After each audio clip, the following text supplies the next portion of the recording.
Hey, it's Mike from Nashville. I hope everybody's doing great. So today we're going to take a closer look at the Classic Vibe 70s Jaguar. It came out a few years ago, and I did do a video called The Worst Squire I Ever Purchased, which is true. It really was. Too many things that were wrong with that, even though you always want to do a setup, but that had a lot of issues with the tremolo bar and some other issues. It made it too many things that were wrong. So flash forward to now 2024. I got a lot of people saying like, hey, you should give it another shot. Like, I love mine. You must have got a lemon.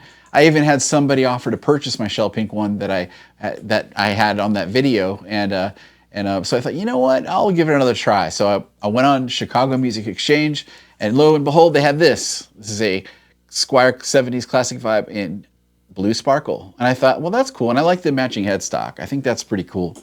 So I thought I'd give it another shot, and so I do like it. I think it's a great. It's not the same as what I purchased before, but let's go ahead and take a closer look at it. I'll show you the specs first, and then we'll do a demo, and I'll do clean tones, and then I'll do some overdrive, so you can kind of hear how it sounds in a song. All right, let's take a closer look. The Classic Vibe 70s Jaguar here in blue sparkle. Now the blue sparkle is limited edition. I purchased mine through Chicago Music Exchange, and I believe you can get them in the UK, of course, as well, and anywhere else. I think Anderton's also is selling them in the UK. It's a stunning looking guitar, I'll say, right out of the gates. I was in Dublin actually last year, and I saw a silver sparkle one too. But anyway, so this is a beautiful looking guitar. Let's talk about the body. The body is poplar, so that's typically what I think Fender has used. It's more of a good balanced tone and a pretty lightweight feel. The neck is maple, and it's got a C-shape profile, so it makes it pretty easy to play. And there was no fret sprout with this as well, I want to add too, versus the video I did before on the one I purchased before, the worst Squire I ever purchased.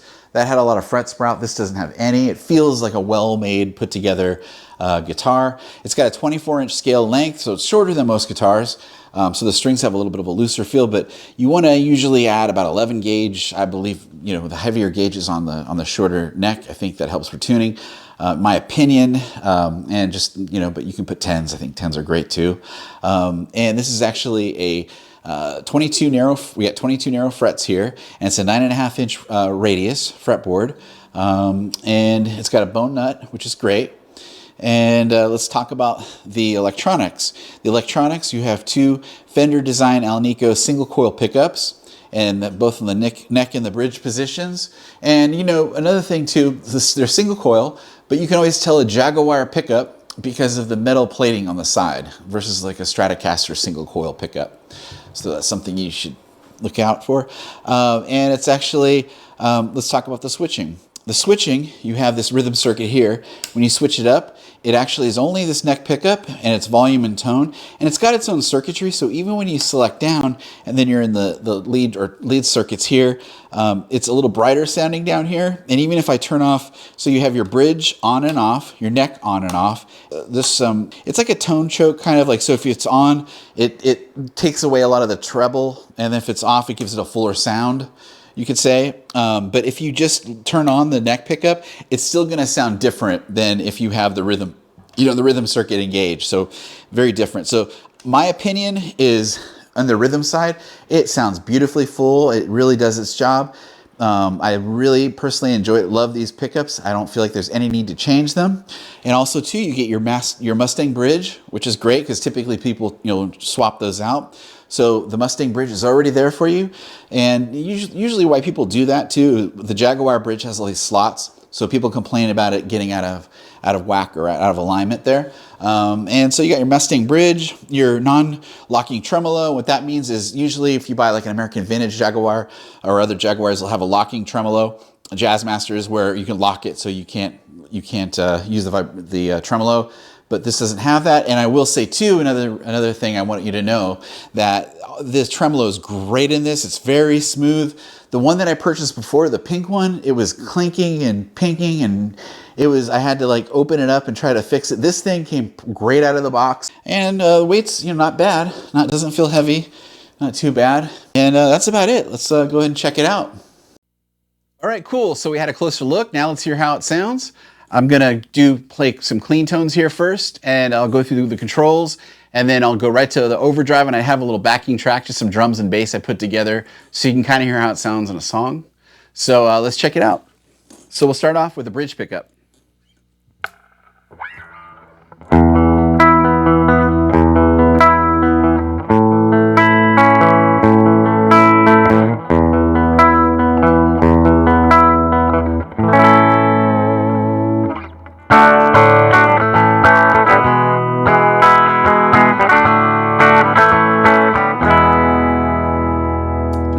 Switch this treble circuit up so you can kind of hear how it sounds the difference.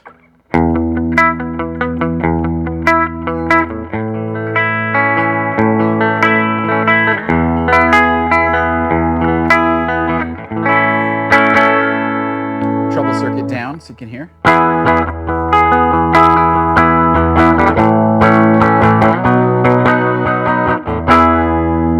There you go. All right, now here's both pickups.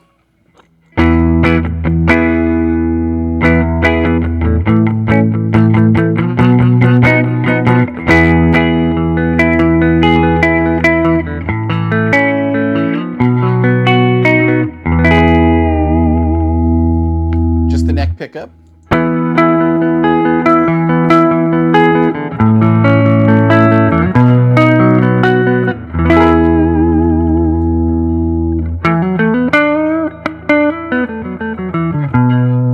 Bridge pickup.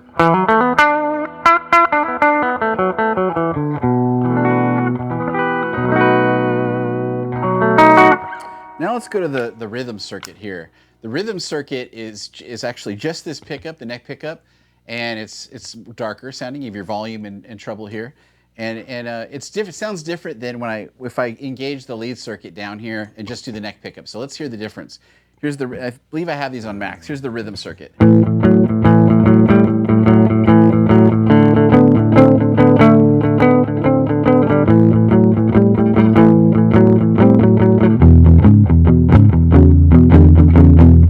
Now I'm going to just lead circuit, just the same pickup. So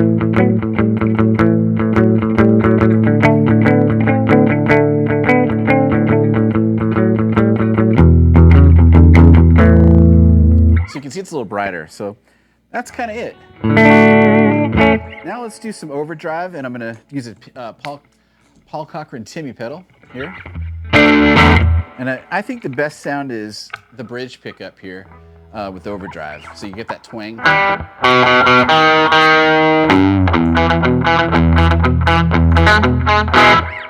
Okay, so, all right, here we go.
That's all I got for you folks. That's all I got. So yeah, great guitar. You know what? And I love this guitar actually. I play this. I find myself playing it all the time. It's not like the experience I had with the other one, the pink shell pink one.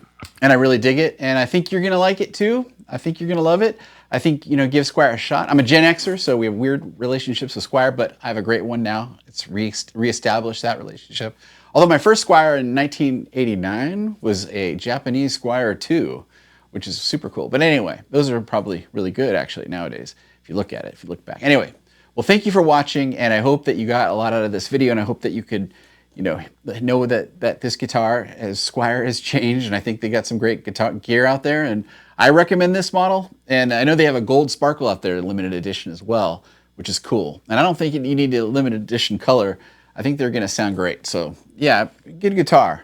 Thanks for watching, and please leave a comment too. I'd love to hear your opinion on everything I've done, or if you have any tips.